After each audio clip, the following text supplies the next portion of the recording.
नमस्कार। प्रभा साक्षी news network और आप सभी का स्वागत है। पश्चिम एशिया इस समय युद्ध की आग में झुलस रहा है। लेबनान, ईरान, संयुक्त अरब अमीरात, कतर और इजराइल के कई इलाकों में मिसाइल हमले और बमबारी जारी हैं।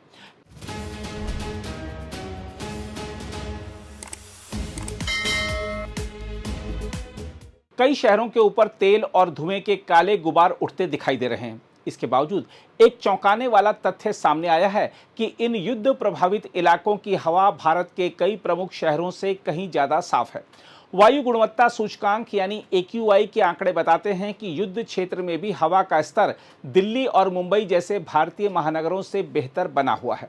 11 मार्च 2026 को भारतीय समयानुसार शाम 4 बजे वायु गुणवत्ता मंच AQI.in के आंकड़ों के अनुसार तेहरान का AQI लगभग 33 दर्ज किया गया, जबकि उसी समय दिल्ली का AQI 63 था। दिन के दौरान भी स्थिति इस तरह रही।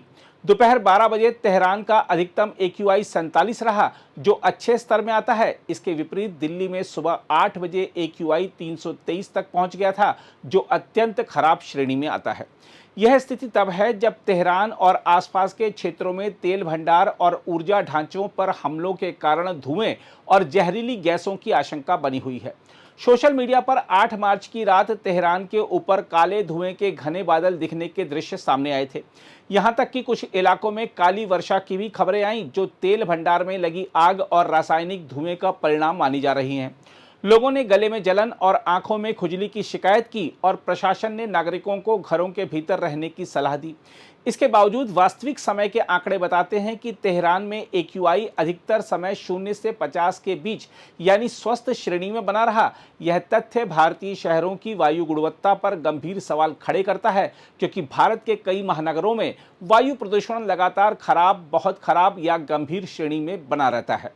विशेषज्ञों के अनुसार भारत में प्रदूषण की समस्या मुख्य रूप से स्थानीय कारणों से पैदा होती है।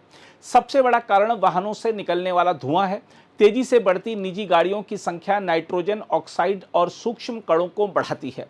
यही वजह है कि दिल्ली के साथ साथ बेंगलुरु, हैदराबाद और लखनऊ जैसे शहर भी समय समय पर खराब हवा से जूझते रहते हैं। इसके अलावा निर्माण कार्य से उठने वाली धूल, उद्योगों और बिजली संयंत्रों से निकलने वाले धुएं तथा ईंट भट्टों से उत्सर्जित गैसें भी प्रदूषण को बढ़ाती हैं। डीजल जनरेटर से निकलने वाला धुआं और सड़कों की धूल इस समस्या को और गंभीर बनाते हैं। ग्रामीण इलाकों में खाना पकाने के लिए लकड़ी, गोबर और जैव ईंधन जलाने से भी हवा में प्रदूषण बढ़ता है।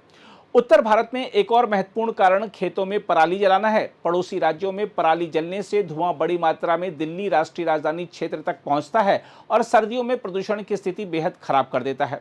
भौगोलिक स्थिति भी दिल्ली में प्रदूषण बढ़ाने में बड़ी भूमिका निभाती है। दिल्ली राष्ट्रीय राजधानी क्षेत्र एक तरह के निचले बेसिन में स्थित है। इसके उत्तर में हिमालय, दक्षिण पश्चिम में अरावली पर्वतमाला और दक्षिण में प्रायद्वीपीय पठार हैं। इसी कारण प्रदूषक तत्व यहाँ फंस जाते हैं और आसानी से बाहर नहीं निकल पाते।